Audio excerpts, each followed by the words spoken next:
దేవుని పరిశుద్ధ గ్రంథంలో నుండి మత్తయి సువార్త 26వ అధ్యాయములో నుండి కొన్ని వచనాలు మనం కలిపి చదువుకుందాం. బైబిల్ ఉన్నవారు ఏంటి, బైబిల్ లేని వారు పక్క వారు బైబిల్ చూడాలి.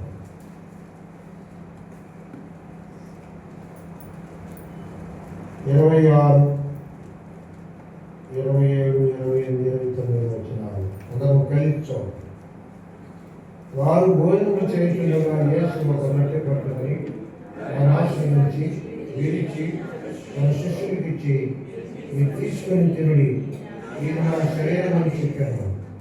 ఆయన గిన్నె పట్టుకొని కృతజ్ఞత చెల్లించి వారికి ఇచ్చి, దీనిలో మీరందరూ త్రాగండి, ఇది నా రక్తము, అనగా పాప క్షమాపణ నిమిత్తం అనేకుల కొరకు చింతింపబడుచున్న నిబంధన రక్తము. మరొక భాగము 1 కొరింథీ పత్రిక 11వ అధ్యాయం. 1 Corinthians chapter 11. కొరింథీయులకు రాసిన 1 పత్రిక 11వ అధ్యాయము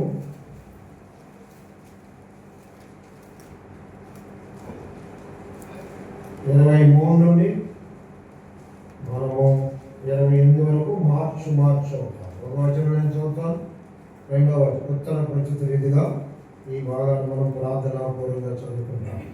23 నుంచి 28 వరకు. నేను మీకు అప్పగించిన దాన్ని ప్రభు వలన పొందితిని.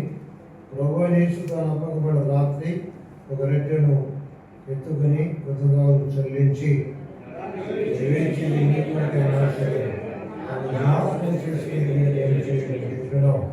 ఆ ప్రకారమే భోజనం పిమ్మట ఆయన పాత్రను ఎత్తుకొని, ఈ పాత్ర నా రక్తం వలన క్రొత్త నిబంధన, మీరు దీనిలోని త్రాగినప్పుడల్లా నన్ను జ్ఞాపకం చేసుకున్నట్టుకై దీన్ని చేయడం చెప్పాను.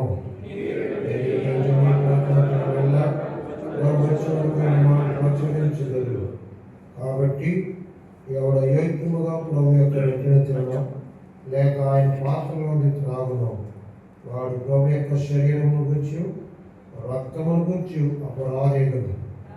ప్రతి మనుషులు తాను పరీక్షించుకున్నవాడు అలా చేసి ఆ రొట్టెను తిని ఆ పాత్రలోని త్రాగవలను. మరొక భాగం చదువుకుంటాము. నిర్గమకాండము 12వ అధ్యాయం. Exodus chapter 12.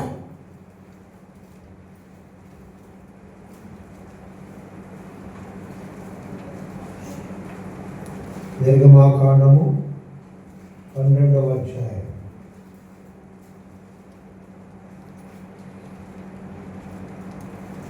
పదకొండవ వచనము అందరం కలిసి, మీరు దాన్ని తినవలసిన విధమేదనగా మీ నడుము కట్టుకొని, మీ చెప్పులు తొడుక్కొని, మీ కర్రల చేత పట్టుకొని త్వరపడుచు తినగలను.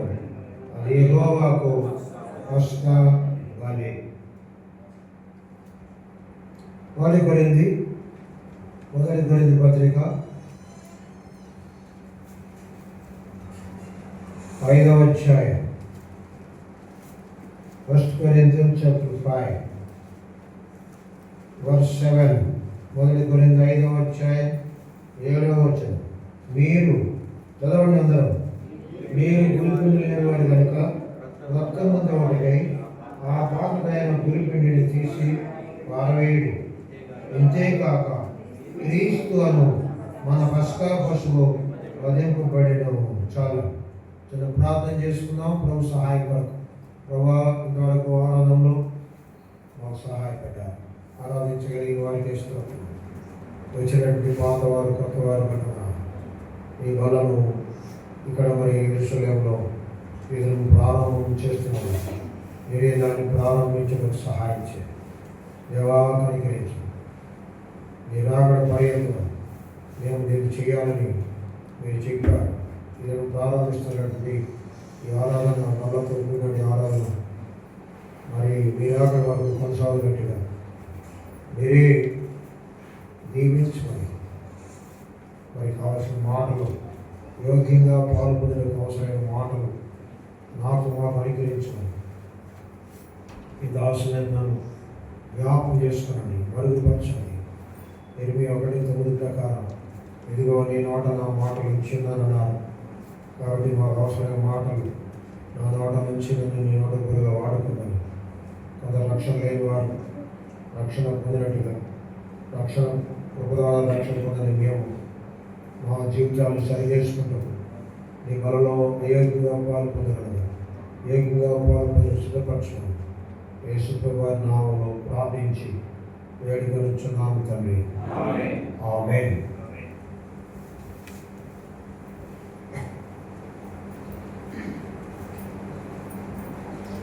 పరిశుద్ధ గ్రంథములో మనం చదువుకున్నటి లేఖన భాగాలు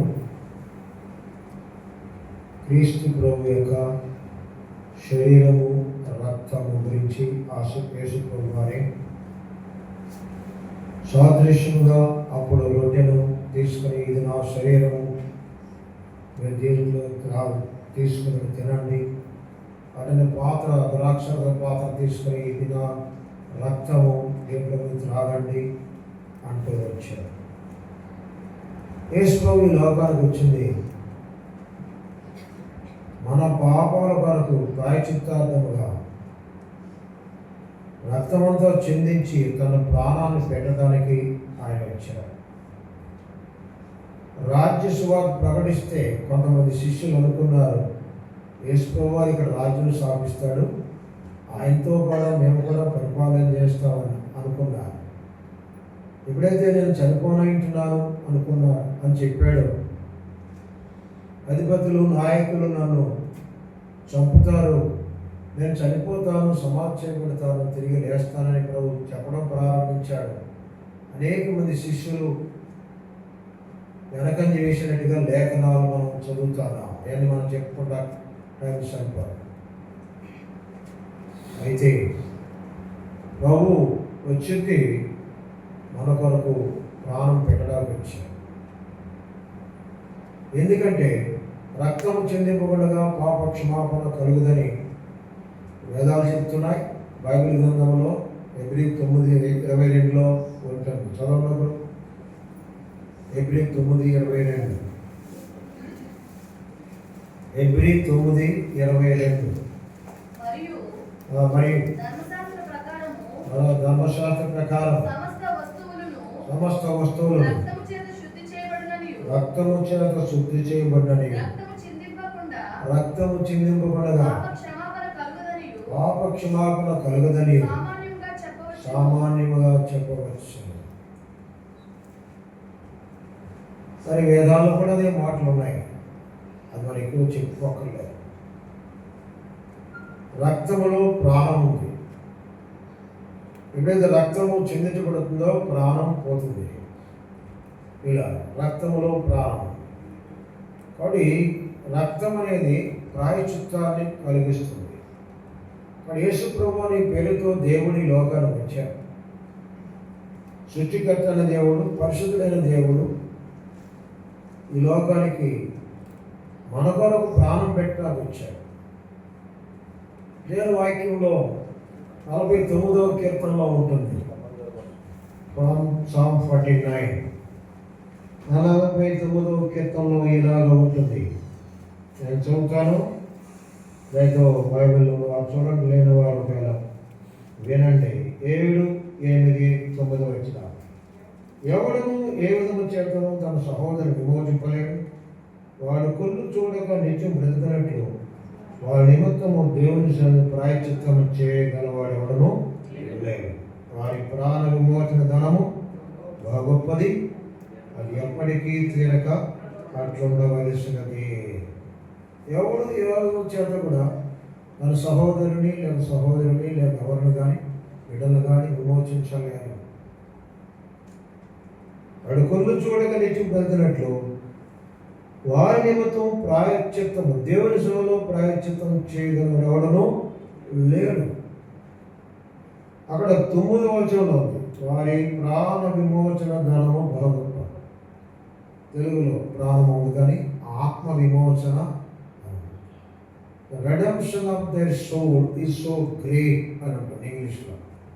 ఆత్మ విమోచన విలువ అనేది ఎంతో గొప్పది. అది ఎవరి వల్ల కాని పని. కనుకనే దేవుడి వల్ల, దేవుడు ఒక్కడి వల్లే అవుతుంది. కనుక సృష్టికర్త దేవుడు, పరిశుద్ధుడైన దేవుడు, నిన్ను నన్ను తన స్వరూపంలో సృష్టించిన దేవుడు, మన పెద్దలైన ఆదాము అవ్వలు పాపం చేసి ఉండగా ఆ సంతానంలో మనం కూడా జన్మ కర్మ పాపంతో జీవిస్తుండగా ఎవరి వల్ల మన ఆత్మకు విడుదల విమోచన కలిగేది లేని పరిస్థితుల్లో ఉండగా ఆయన దేవుడు ఒక్కడే చేయగలరు. కనుక ఆత్మస్వరూపమైన దేవుడు ఈ లోకానికి శరీరధారిగా రక్త మాంసం గలవాడిగా కన్య గర్భం ఉండగా ఈ లోకంలో పాపం లేనివాడిగా పుట్టి పాపం లేనివాడిగా జీవించి 33 సంవత్సరాల వయసులో తన యవన రక్తాన్ని, పవన రక్తాన్ని ప్రాయశ్చిత్తార్థముగా నా పాపం కొరకు, మన అందరి పాపాల కొరకు, పంచఖండముల పొదల కొరకై, పంచ గాయములంది చివరి బట్టి వరకు యేసుప్రభు తన రక్తాన్ని చెందించినాడు. ఎవరు దీన్ని స్వీకరిస్తారో, అంగీకరిస్తారో వారికి క్షమాపణ ఉంటుంది. వారి పాపాలు క్షమించబడతాయి. వారు దేవుని పిల్లలవుతారు. నిత్యజీవ వరం అటువంటి వారికి లభిస్తుంది. కాబట్టి ఆయన శిలువను ఎక్కక ముందు సాదృశ్యంగా రొట్టెను తీసుకుని, ఇది నా శరీరము, ద్రాక్ష పాత్ర తీసుకుని, ఇది నా రక్తము, మీ కొరకు చిందించబడుతుంది, క్రొత్త నిబంధన రక్తం అని ప్రభు చెప్పాడు. ఆ మాట విని చాలామంది శిష్యులు వెనక చేశారు. అది శరీరం తండ్రి పెట్టిన రక్తం త్రాగడం పెట్టి సాదృశ్యము సాక్షాత్కారంగా చెప్పారు. భక్త్ సింగ్ గారి యొక్క జీవితము ఆ మాటలే మార్చివేసినవి. భక్త్ సింగ్ గారు చాలా సిక్కు నిష్ఠతో కూడిన సిక్కు మతస్థులు. సిక్కు మతస్థులు చాలా ఖచ్చితంగా ఉంటారు.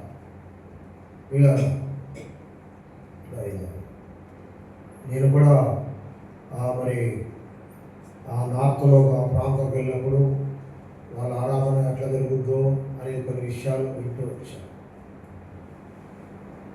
సర్వశక్తుడైన దేవుని విశ్వసిస్తారు. అర్థమైందా? ఒక దేవునికి పేరు పెట్టారు, సర్వశక్తి కలిగిన దేవుడు అనే మాటతో వాళ్ళు పూజిస్తూ ఉంటారు. యేసు ప్రభువు విషయం తెలియదు. ఆ సృష్టికర్త అనే దేవుడే, almighty God became man and offered his body on the cross. ఆ సర్వశక్తి కలిగిన దేవుడు శరీరధారి లోకానికి వచ్చి మన కొరకు ఇక్కడ కీర్తన 49లో నుంచి చదివినట్టుగా మన ఆత్మ విమోచన కొరకు ఆయన తన రక్తాన్ని ధారపోశాడు. ఓల్డ్ టెస్ట్మెంట్లో చూస్తే మన నిర్గమకాండంలో చదివిన దేవుని ప్రజలు, వాగ్దాన ప్రజలు, అబ్రాహాము సంతానము మరి ఐగుప్తుకు వెళ్ళిపోయినారు. వారికి కరువు వచ్చినప్పుడు ఐగుప్తుకి వెళ్ళిపోయి అక్కడ 430 సంవత్సరాలు ఉండిపోయారు. చాలా బానిస జీవితం జీవిస్తూ వచ్చారు. తర్వాత దేవుడు వారు మొరపెట్టగా ఆత్మస్వరూపమైన దేవుడు వారు మొర ఆలకించి మోషేను ఏర్పరచుకున్నాడు. మోషే ద్వారా 6 లక్షల ప్రజలను ఐగుప్తు నుంచి బయటికి రప్పించాడు. నా ప్రజలు నన్ను సేవించినట్టుగా నన్ను పోనిమ్మని దేవుడు ఈ మాట చెప్పమని మోషేతో చెప్పినప్పుడు, ఫరో రాజు దగ్గరికి వెళ్ళి ఈ మాట చెప్పినప్పుడు, ఆ యెహోవా ఎవడు, మిమ్మల్ని ఎందుకు బోనిస్తాను, పని చేయండి అని ఫరో రాజు కఠినముగా వారితో మాట్లాడుతూ వచ్చాడు. బానిస పని చేస్తూ వచ్చారు. అలాగా 2-3 సార్లు అడిగినప్పుడు కోప్పడి వారికి కఠినముగా వచ్చాడు. ఇటుకలు చేయడానికి గడ్డి ఇతరమైన వాటిని ఇచ్చేవాడు. ఎప్పుడైతే మేము దేవుని సేవిస్తాం, అరణ్యానికి వెళ్ళి దేవుని సేవిస్తాం అని అంటే, ఎక్కడి దేవుడు ఉన్నాడు, యెహోవా దేవుడు అని చెప్పి వాళ్ళు గడ్డి ఇవ్వకుండా చేసి, గడ్డి ఇవ్వము, మీరే గడ్డి ఎదుర్కొచ్చి ఇటుకలు చేయాలి, కాల్చాలని చెప్పి అంత భయంకరంగా హింసిస్తూ వచ్చాడు. అది దేవుడు మోషేని ఏర్పరచుకుని నా ప్రజలను విడిపిస్తూ నేను ఏర్పరచుకున్నానని చెప్పినప్పుడు వెళ్ళాడు. సహాయకరంగా అహరోను కూడా వెళ్ళాడు. మరి పోనీయని పరిస్థితి 9 అద్భుతాలు చూసి దేవుడు శక్తిని మోషే కనపరిచినాడు. పోనిస్తాను పొండు అని చెప్తూ వచ్చి మళ్ళీ వెంటనే మాట మార్చి పోయలేను అని చెప్పాడు. మనం చదివిన భాగంలో నిర్గమాకాండం 12వ అధ్యాయం ఆరంభంలో చదివితే గొర్రె పిల్లను, నిర్దోషమైన గొర్రె పిల్లను తెచ్చి కుటుంబానికి ఒక గొర్రె పిల్లను వధించి ఆ రక్తాన్ని వారున్నట్టు ఇంటికో ద్వారబంధం మీద నిలువ కమ్మి మీద అడ్డ కమ్మి మీద పోయించినాడు. ఆ మాంసాన్ని ఇంటిలో ఉండి వాళ్ళు భుజించాలని చెప్పాడు. ఆ రాత్రి గొప్ప అద్భుతం చేశాడు దేవుడు. మానదూతను పంపించినప్పుడు ఐగుప్తు యొక్క గృహాల్లో, రాజు గృహంలో కూడా జ్యేష్ఠులు చనిపోయారు. పశువులు మరి జ్యేష్ఠం లేక ప్రథమ సంతతి చనిపోయింది. అయితే ఎవరైతే గొర్రె పిల్లను వధించుకొని వారింట్లో భుజించినారో వారింటిలో మానవ సంహారం ప్రవేశించలేదు, వారికి చావు రాలేదు. వారు నేటి గోషెన్ అనేటువంటి కాలనీలో మనందరూ క్షేమంగా ఉన్నారు. ఐగుప్తుల కుటుంబంలో జ్యేష్ఠ సంతానం చనిపోయినారు. గొప్ప ఘోష ఏర్పడింది. అప్పుడు అన్నాడు, మధ్యరాత్రి మోషేను పంపించి మీరు వెళ్ళిపోండి అయ్యా, మీరు చెప్పినట్టుగానే మీ దేవుని సేవించిందని చెప్పారు. ఆ మధ్యరాత్రి వారు బయలుదేరి వెళ్ళారు. దేని ద్వారా విడుదల లభించింది? గొర్రె పిల్ల రక్తము ద్వారా. ఆ గొర్రె పిల్ల రక్తము యేసు ప్రభు రక్తాన్ని గురించి మాట్లాడుతుంది. అందుకని మనం 1 కొరింథీ 5వ అధ్యాయంలో 7వ వచనంలో చదివినాము, పస్కా పశువు వధించబడు, క్రీస్తు అని పస్కా పశువు వధించబడెను అని మనం చూద్దాం. 1 కొరింథీ 5వ అధ్యాయము 7వ వచనం నేను చదువుతున్నాను. మీరు పులిపిండి లేనివాడు కనుక క్రొత్త ముద్ద ఒకటికై ఆ పాతదైన పులిపిండిని తీసి పారవేయండి. ఇంతేకాక క్రీస్తు అను మన పస్కా పశువు వధించబడెను. అప్పుడు గుర్తుగా గొర్రె పిల్లను వధించినారు. ఇప్పుడు చెప్తున్నాడు పౌలు గారు రాసిన పత్రికలో, ఈ కొరింథీ సంఘానికి రాస్తున్నాడు, క్రీస్తు అని పస్కా పశువు మనకు వధించబడ్డాడు. కాబట్టి ఎలాగైతే 9 అద్భుతం ద్వారా వారి విడుదల కలగకుండా 10వ అద్భుతము గొర్రె పిల్ల రక్తం ద్వారా విడుదల కలిగింది. ఆ గొర్రె పిల్ల యేసుక్రీస్తు ప్రభు వారే కనుకనే ఆయన రక్తం చిందించాడు, చనిపోయి సమాప్తం తిరిగి లేచాడు. వాడి గొర్రె పిల్ల రక్తం, యేసు ప్రభు గొర్రె పిల్లని పిలబడుతున్నాడు వాక్యములో. కాబట్టి ఆయన రక్తం ద్వారా మన పాపములు క్షమించబడుతుంది, మన పాపములకు ప్రాయశ్చిత్తం కలుగుతుంది. కాబట్టి కొందరు ఎరగని వారు ఉంటే ఈ విషయాలు విశ్వాసులు తెలుసు, కానీ కొత్త వాళ్ళకి ఈ విషయం తెలియదు. కాబట్టి యేసు ప్రభువు నిజమైన దేవుడు, అనుమానం లేదు. 2000 సంవత్సరాల క్రితం లేక 2026 సంవత్సరాల క్రితము ఆత్మస్వరూపమైన దేవుడు ఈ లోకానికి వచ్చి గొర్రె పిల్ల వలె మన కొరకు రక్తము చిందించినాడు. పంచఖండం కొరకై పంచ గాయాలు అందాడు, చనిపోయాడు, సమాధ్యమయ్యాడు, తిరిగి 3వ దినమున తిరిగి లేచాడు. అదే first day of the week, ఆదివారం. ప్రపంచంలో మరి అరబ్ కంట్రీస్లో తప్ప ప్రపంచం 5 ఖండములలో ఆదివారం సెలవు దినముగా దేవుడు మనకి ఇచ్చాడు. అది దేవుని యొక్క మహా గొప్ప కృప. ఆదివారము ప్రకటనందములో ప్రభువు దినము అని చెప్పి పిలువబడుతుంది. ఇది ప్రభువు దినము, ఆదివారము దేవుణ్ణి ఆరాధించేటువంటి దినముగా ప్రభు మనకు అనుగ్రహించినాడు. మన మోడీ గారు ఈ ఆదివారం సెలవు తీసేయాలని ప్రయత్నాలు చేస్తున్నాడు. ఆయన పోతాడేమో కానీ సెలవు పోదని నేను నమ్ముతున్నాను. పిల్లరా, ఇది ప్రభువు దినం. కాబట్టి ఇక్కడ కూడా యెరూషలేములో దినం మనం కలిసి వచ్చి మరి ఆరాధన చేస్తూ ప్రభువును పూజిస్తూ వచ్చా. ప్రభు బల విషయంలో మనం చూస్తున్నాము కొన్ని నియమాలు, ఎట్లా పాలు పొందాలి, అక్కడ చూస్తే ఎందుకు పాలు పొందాలి అని చూస్తే ప్రభువుని జ్ఞాపకం చేసుకుంటారు. 1 కొరింథీ 11 రండి. 1 కొరింథీ 11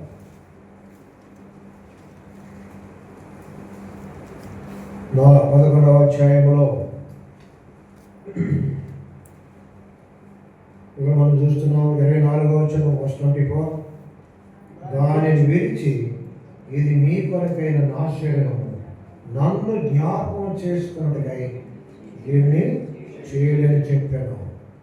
తర్వాత అదే మాట 26లో కూడా ఉంటుంది. ఆ ప్రకారమే భోజనం పిమ్మట ఆయన పాత్ర ఎత్తుకొని, ఈ పాత్ర నా రక్తములైన క్రొత్త నిబంధన, మీరు దీనిలో త్రాగినప్పుడల్లా నన్ను జ్ఞాపకం చేసుకున్నట్టుగా దీనిని చేయడం చెప్పారు. ఈ మాటలు పౌలు గారికి దేవుడు ప్రత్యక్షమై చెప్పిన మాటలు ఆయన రాసినాడు. అదే మాటలు యేసుప్రభువు వారు స్వయంగా పలికిన మాటలు మత్తయి సువార్త 26లో మనం చదివాం. అప్పుడు ఆ శిష్యులకు చెప్పాడు. అప్పుడు పౌలు లేడు, వాళ్ళు ప్రభుని నమ్ముకోవాలి. ఆయన ప్రభుని నమ్మిన తర్వాత దేవుడు ఆయన ప్రత్యేకమైన దర్శనమిచ్చి ఆ బలం గురించిన విషయాలు అతడు బోధించబడిన వాడేంటి కొరింథీ సంఘానికి రాసిన విషయం మనం చెప్పాను. కాబట్టి రొట్టె తిన్నప్పుడు లేక ద్రాక్షరసం పానం చేసినప్పుడు ప్రభువుని జ్ఞాపకం చేసుకున్నది కార్యం చేయమని ప్రభు చెప్పారు. అది ఆ రొట్టె ప్రభు శరీరం అని జ్ఞాపకం చేసుకోవాలని మనం తెలుసుకునేటువంటి ఆ ద్రాక్షరసము ప్రభు కార్చిన రక్తములకు సాదృశ్యము అని దాను ఆయన్ని జ్ఞాపకం చేసుకున్నాను అని. కాబట్టి జ్ఞాపకం చేసుకోవాలంటే ఆ వ్యక్తిని జ్ఞాపకం చేసుకోవాలంటే ఆ వ్యక్తిని ఎరగాలి. ఇప్పుడు నేను ఎవరో మీరు చాలామందికి తెలుసు. ప్రసాద్, తమ్ముడు ప్రసాద్ యొక్క పెద్ద అన్నాను మీరు చాలామందికి తెలియదు, కొద్దిమంది తెలియదు. తెలిసిన వాళ్ళకి ఎరిగిన వాళ్ళు ఇప్పుడు జ్ఞాపకం, అరే ప్రసాద్ వాళ్ళ అన్నగారు వచ్చాడు అని మీరు జ్ఞాపకం చేసుకో. తెలియకపోతే మీకు తెలియదు కదా. అట్లా యేసుప్రభువుని ఎప్పుడు జ్ఞాపకం చేసుకోగలమంటే ఆయన్ను యేసుప్రభువు నీ దేవుడిగా నీ రక్షకుడిగా ఎరుగుంటే ఈ బల్ల సమయంలో ఆయన జ్ఞాపకం చేసుకున్నాడు. ప్రభా నా కొరకే నువ్వు విరగొట్టబడ్డావు, నీ వందనాలు, నా కొరకే నీ రక్తము కార్చారు ప్రభా, నీ వందనాలు అని చెప్పి జ్ఞాపకం చేసుకుంటాం. కాబట్టి కొంతమంది చాలామంది ఎరిగిన వారిగా మనం వచ్చాము. ఎరగిన వారు కొందరు ఎప్పుడున్నారో నమ్ముతున్నారు. కాబట్టి మీరేం బాధపడక్కర్లేదు. కానీ ఇది మనం ఆయన ఎరగాలి, ఆయన ఎదుగుతూనే నిశ్చయించేవాడు. అది దేవుడు యోహాను సువార్త 17వ అధ్యాయం చూడండి. Johne's gospel 17:1 చదవమ్మా. యోహాను సువార్త 17వ అధ్యాయం.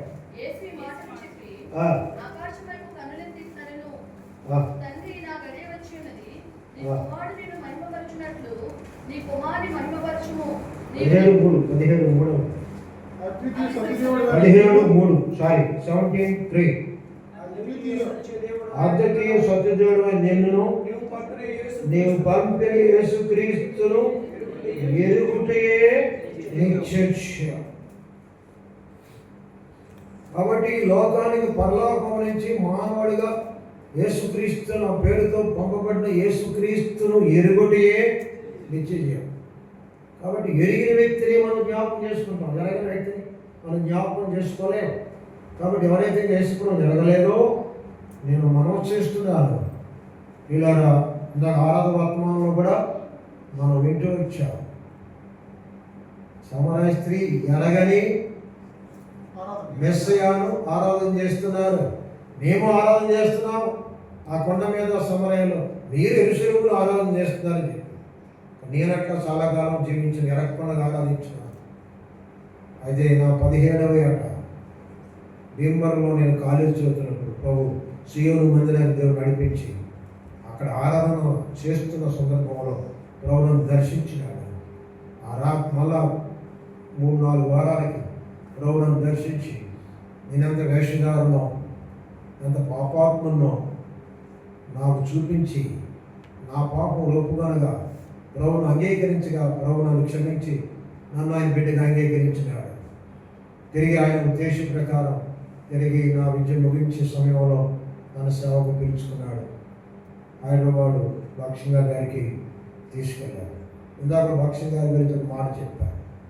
భక్సింగ్ గారు చాలా మతనిష్ట కలిగినటువంటి చాలా గట్టి వ్యక్తి. కెనడాకు తాను ఇంజనీరింగ్ కొరకు చదవడానికి వెళ్ళినప్పుడు మరి వాళ్ళమ్మ చాలా ఖచ్చితంగా చెప్పిందంట, అక్కడికి వెళ్తున్నాను మన క్రైస్తవులు అయిపోతావు, నాకు ప్రమాణం చేయి, నేను మతం మార్చుకోవాలని చెప్పి ప్రమాణం చేయని చెప్పి ప్రమాణం చేయించుకుని పంపించిందంట తల్లి. ఆమె కూడా చాలా భక్తి పరాలి, ప్రమాణాలు చేసి వెళ్ళాడు. కానీ దేవుడు సంధించాడు. ప్రయాణంలో ఉండగా ఓడలో ప్రయాణం చేసి వెళ్తున్నప్పుడు అక్కడ దేవుడు అక్కడ జరిగేటువంటి ఒక చిన్న మీటింగ్ ద్వారా దేవుడు ఆయన సంధించినాడు. ఆ తర్వాత కొంత విశ్వాసం కలిగింది.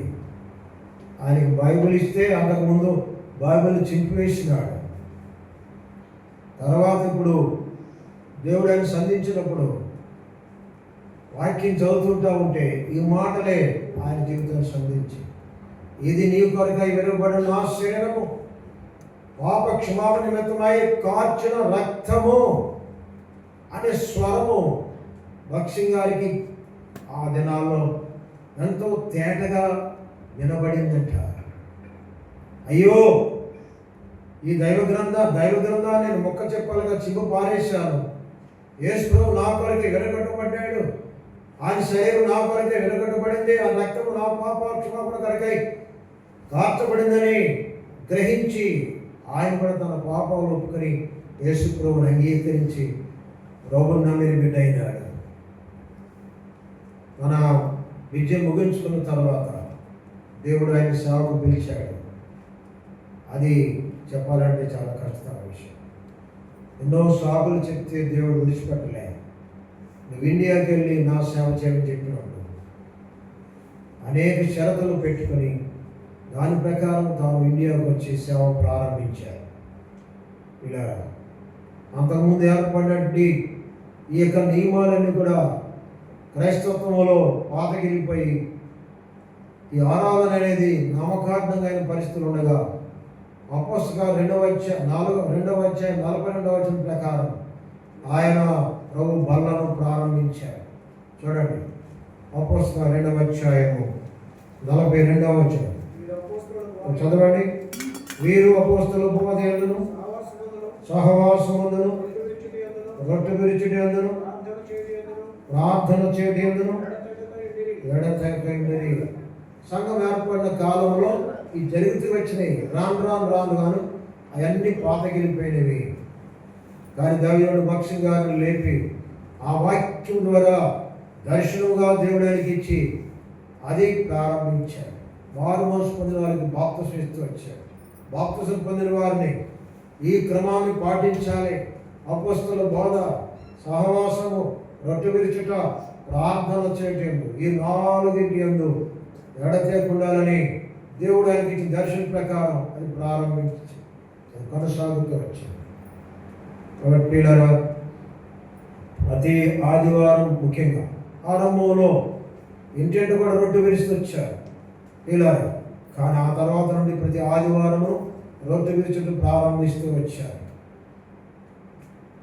ఈ దినం మనం కూడా ఇక్కడ యెరూషలేములో ప్రభు బలను ప్రారంభించి రొట్టె విరిచి ద్రాక్షరసము సాక్షాత్ముగా ప్రభువుని జ్ఞాపకం చేసుకున్నట్టుకు దీన్ని మనం చేస్తాం. ఆచారం కాదు, అలవాటు కాదు, ఇది ఒక సాక్ష్యం.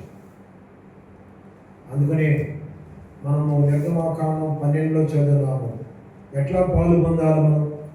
ఆదిలో అప్పుడు పస్కా బలి పశు వధించబడినప్పుడు ఎట్లయితే పాలు పొందారో అదే నియమం మనం పాటించాలి.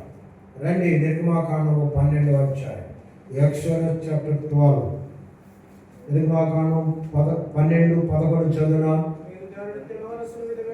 మీరు దాన్ని తినవలసినదేమనగా మీ నడుము కట్టుకొని చెప్పులు తొడుక్కొని మీ కర్రలు చేతపట్టుకొని త్వరపడుచు దాన్ని తినవలను.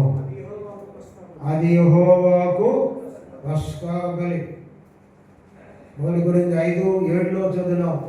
యేసు ప్రభువే ఆ పస్కా బలి పశువు అని. మరి ఎట్లా భోంచేయాలనేది ఇక్కడ, అది ఎట్లా భుజించాలనేది చెప్పబడింది. అక్షరార్థంగా వారు అట్లా ఆ గొర్రె పిల్లను, ఒక ఇంటికి ఒక గొర్రె పిల్లను తీసుకొచ్చి నిర్దోషమైనది, ఏ కలక్కము మచ్చ మరక డాగులేనిది, అలాంటి నిర్దోషమైన గొర్రె పిల్లలు వారు ఇంటికి ఒక దాన్ని తెచ్చుకొని రక్తము చెందించి ఆ రక్తాన్ని వారు మందాలు పోయటం, ఆ మాంసాన్ని వారు లోపల నుండి భుజించుతాము. ఆ రక్తశక్తి, ఆ గొర్రెపిల్ల రక్తశక్తి ద్వారా వారికి ఐగుప్తు నుంచి విడుదల, 430 సంవత్సరాలు బానిసలు ఉన్నటువంటి ఇశ్రాయేల్ ప్రజలకు ఆ రక్త శక్తి ద్వారానే విడుదల కలిగింది. అట్లనే ప్రపంచంలో ఉన్న 5 ఖండాల ప్రజలకు యేసుప్రభు రక్తం ద్వారానే విడుదల, యేసుప్రభు రక్తం ద్వారానే క్షమాపణ, యేసుప్రభు రక్తం ద్వారానే నిత్య వరం లభించేదిగా ఉంటుంది. అప్పుడు అక్షరార్థంగా వాళ్ళు పాలు పొందారు. ఇప్పుడు ఆత్మీయంగా సాదృశ్యంగా మనం పాలు పొందాలి. ఈ 3 విషయాలు మనకేం చూపిస్తున్నాయి చూడండి. మొట్టమొదటిది, దాన్ని తినవలసింది ఏమనగా విధమేదనగా మీరు నడుము కట్టుకొని, రెండవది చెప్పులు తొడుక్కొని, మూడవది కర్రలు చేత పట్టుకొని. సార్ కాబట్టి ఈ 3 కూడా మనకు అర్థవంతంగా ఉంటున్నాయి. నడుము కట్టుకొనుట, వాళ్ళు ప్రయాణం చేయాలి కాబట్టి ఆ ప్రయాణం కొరకు ఇప్పుడు పశువుని భుజించిన తర్వాత తెల్లవారుజామున వాళ్ళు బయలుదేరి వెళ్ళాలి. నడుము కట్టుకోవాలి, చెప్పులు తొడుక్కోవాలి, కర్రలు చేత పట్టుకొని వెళ్ళాలి. అర్థమైందా? 40 సంవత్సరాలు ప్రయాణం చేశారు. 40 సంవత్సరాలు ప్రయాణం చేసేవారు. 40 సంవత్సరాల తర్వాత అప్పుడు కనాను దేశంలో ప్రవేశించేవారు. ఇలా మనం కూడా యాత్రికులుగా ఉంటున్నాము అనేది ఇక్కడ దేవుని వాక్యం మనకు చూపిస్తుంది. కనుక ఈ జన్మన ప్రభుత్వాలు ఇక్కడ ప్రారంభించబడుతుండగా ఈ సత్యమును మనం కూడా సాదృశ్యంగా మనము దాన్ని పాటించవలసిన వారు ఉంటున్నాం. నడుము కట్టుకొనుట అంటే ఎఫెసీ పత్రికలో ఉంటుంది 6వ అధ్యాయము 15వ వచనం చదవండి. 6:15 తీయండి. నడుమునకు సత్యమని దట్టి కట్టు. చాలు. నడుము అక్కడ అక్షరార్థం కట్టుకున్నారు. ఇప్పుడు మనము సత్యం అనేది కట్టుకోవాలి. ఆరాధన చేస్తున్నాం, మేము కూడా ఉంది సమరయ స్త్రీ. సత్యము లేదు, నమ్మకార్థంగా అలవాటు రీతిగా సత్యం ఉండాలి. నడుము దేహానికి నడకకు పని చేయడానికి నడుము బలంగా ఉండాలి. అట్లనే ఆత్మీయ యాత్రలో మనము సత్యమనే నడుము కట్టుకోవాలి. సత్యముతో నడుము కట్టుకోవాలి. దాని అర్థం అబద్ధానికి చోటు ఉండకూడదు మన జీవితంలో. అర్థమైందా? అబద్ధానికి చోటు ఉండకూడదు, చిన్న విషయం కానీ పెద్ద విషయం కానీ. కాబట్టి సత్యమనే గట్టి కట్టు. తర్వాత చదవండి. నీతి అని మహిమను కలుపుకొని 16వ వచనం. పాదములకు సమాధాన సువార్త వల్ల సిద్ధ మనసును జోడు. అక్కడ చెప్పులు తొడుక్కోమన్నాడు.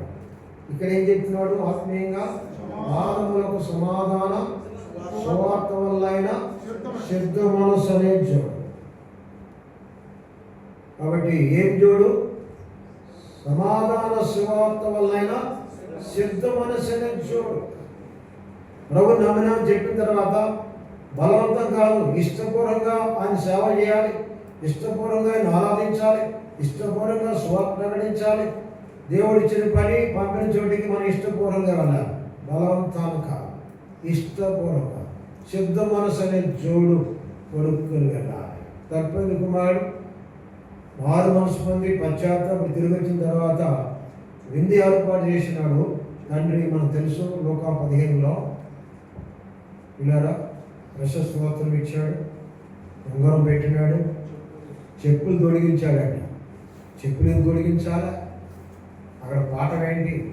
ఇంతకుముందు నా ఇష్ట ప్రకారంగా నడిచినాను తండ్రి, ఇక మీదట నీ ఇష్ట ప్రకారంగా సిద్ధ మనసు కలిగి నేను నువ్వు చెప్పిన చోటికి వెళ్తా, నువ్వు చెప్పిన పని చేస్తా. అది సిద్ధ మనసు అంటే. కాబట్టి ఇక్కడ మొదటిదిగా సత్యం అనే గట్టి, రెండవది సమాధాన సువార్తలైన సిద్ధ మనసు అని ఇచ్చాడు. కాబట్టి అలాగ మనము సిద్ధ మనసుతో ప్రభువును ఆరాధించాలి, సిద్ధ మనసుతో ప్రభువును వెంబడించాలి, సిద్ధ మనసుతో ప్రభు సేవ చేయాలి, బలవంతాన్ని కాదు. అర్థమైందా? మూడవది కర్రలు చేత పట్టుకొని. ఆ కర్రలు ఏమి చూపిస్తున్నాయి? మన యాత్రికులు అని చూపిస్తుంది. 1 పేతురు 2వ అధ్యాయం 9వ వచనం. 1 Peter chapter 2 verse 9. చదవండి 9 వాడి పేరు 2వ అధ్యాయం. ఆశ్చర్యకరమైన తన వెలుగులోనికి మిమ్మల్ని పిలిచిన వారి గుణాతిశయములు ప్రచురం చేయని నిమిత్తము ఏర్పరచబడిన వంశమును, రాజులని యాజక సమూహమును, పరిశుద్ధ జనమును, దేవుని సొత్తైన ప్రజలు ఉన్నారు. ఒకప్పుడు ప్రజగా ఉండక 11 చదవండి. 11 మీరు పరదేశులు యాత్రికులై ఉన్నారు. చాలా మీరు పరదేశులు యాత్రికులై ఉన్నారు. ఆ పైన చదివిన వాక్యాల ప్రకారం ఏర్పడి వంశముగా చేయబడ్డ రాజుల సమూహం చేయబడ్డ మనము యాత్రికులము, పరదేశులు. వారు కర్రలు చేత పట్టుకొని ప్రయాణం చేసిన 40 సంవత్సరాలు. మనము పరదేశులమని ఎరిగి, యాత్రికులను ఎరిగి, దేవుడు సొంతలు ఇచ్చిన అద్దెంట్లో ఉన్న, పెద్దింట్లో ఉన్న, చిన్న ఇంట్లో ఉన్న ఈ లోక రీత్యా మనం జీవించవద్దు. వలసి 3 ఉంది. మీరు క్రీస్తు కూడా లేపబడిన వారైతే పైన వాటినే వెదకొడి అనేది చూస్తుంది. అర్థమైందా? అలాగ మనము కర్రల చేత పట్టుకొని తినాలంటే యాత్రికులను ఎరిగి మనం జీవించాలి. లోకంలో మాదిరికరంగా జీవించాలి. మనం చూస్తే ఏదో తెల్ల బట్టలు వేసుకుంటే మాదిరికరమైన జీవితం కాదు. వేసుకోవచ్చు, వేసుకోకపోవచ్చు. మాదిరికరమైన జీవితం మనం కలిగి ఉండాలి. మన ప్రవర్తన సరిగా ఉండాలి. మనం చేసే బోధ ముఖ్యం కాదు, మన ప్రవర్తనలో క్రీస్తుని చూపించాలి. అలాగా యాత్రికులుగా, ప్రభు బిడలుగా మనం జీవించాలి. అలాగ ఉండాలి. ఒకప్పుడు సువార్త చేస్తుంటే ఒక యవనస్తుడు ఇన్షర్ట్ చేసుకొని మామూలు కాలంలోనే కూలింగ్ గ్లాస్ పెట్టుకొని పత్రికలు ఇస్తూ ఉంటే పెద్ద ఆయన పిలిచి పత్రిక ఇస్తున్నాడు. రా బాబు ఏంటా, యేసుప్రభువు నమ్ముకుంటే పరలోక రాజ్యం, యేసుప్రభువు నమ్ముకుంటే జీవితం మార్చిపోతుంది, సమాధానం ఇస్తాడు. పరలోక రాజ్యం అంటే మరి పరలోక రాజ్యం చెప్తున్నావు, ఈ టిక్ టాప్ ఎందుకు, ఎండాలేదేం లేదు, ఈ కూలింగ్ గ్లాస్ ఎందుకు నీకు అన్నాడు. అర్థమైందా? కొందరు స్టైల్గా పెట్టుకుంటారు. కళ్ళు కనపడకుండా కళ్ళు జబ్బు వచ్చి పెట్టుకుంటే వేరే సున్నారు. అర్థమైందా? కాబట్టి మన జీవితము క్రీస్తుని ప్రకటించేది కాదు, మన జీవితం ద్వారా క్రీస్తుని చూపించాలి. మన డ్రెస్సు, మన విధానం, మన కూర్చునే విధానం, మన నడిచే విధానం, ప్రవర్తించే విధానం, మనం మాట్లాడే విధానం క్రీస్తు ప్రభువును మనం కనపరచేవారు ఉండాలి. అలాగా యాత్రికులు, పరదేశం ఉన్నట్టుగా మన జీవితం ఉండాలి. ఇలా జ్ఞాపకం చేసుకోండి. కాబట్టి ఈ 3 విషయాలు మనం చూస్తున్నాం. సత్యము కలిగిన వారి తిరిగి సిద్ధ మనసు అనే జోడు, ప్రభువు చెప్పిన పని పంపిన చోటికి ఇష్టపూర్వకంగా మనం వెళ్ళేటువంటి వారిగా, ఆయన మార్గంలో ఇష్టంగా నడుచుకునే వారిగా ఉండాలి. యాత్రికులుగా, పరదేశులుగా మనం లోకంలో జీవించాలి. అక్కడ అలాగా అక్షరార్థంగా జీవించాలి. ఇప్పుడు మనం ఆత్మీయంగా నేను అనుసరిస్తూ ఈ వాక్య వెలుగులో నేను అట్లా ఉన్నానా లేదా, ఎంతవరకు అలా నేను జీవిస్తున్నాను అది పరీక్షించుకొని ప్రభువును తలపోసుకుంటూ ఆయన బలలో మనం పాలు పొందినప్పుడు మన యోగ్యంగా పాలు పొందగలము. ఎవరైతే ఇప్పుడు నమ్మలేదో, యేసు రక్తంలో కడగబడలేదో అటు వారి దీంట్లో దయతో పాలు పొందకూడదు అని మనం చేస్తున్నాం. ఇది ప్రసాదం కాదు, పలహారం కాదు. కాబట్టి ఇది సాక్షాత్మైనటువంటి బల్ల. ప్రార్థన చేస్తున్నాం. మోకరించండి.